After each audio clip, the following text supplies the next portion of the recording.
Govorim prema savjesti, govorim sada i govorit ću. Povreda Poslovnika, kolega Mlinarić. 238.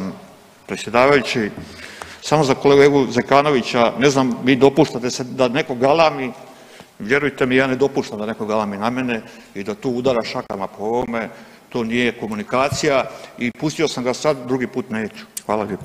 Kolega Mlinariću, dobivate opomenu, dakle kolega Zekanović je temperamentno govorio, kao što znaju i neki drugi zastupnici temperamentno govoriti, a posebno nisam shvatio ovo zadnje, šta ste to, ćete doći ga udariti, što? Ne razumijem.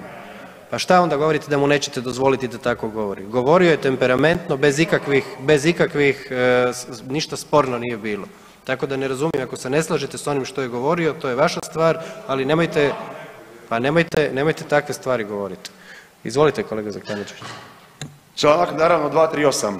Kolega Mlinariću, vi slobodno kao što ste jučer glasovali za amandman Hajdaša Dončića kojim se uzimaju sva sredstva za komemoraciju žrtava Križnog puta, radite to i dalje.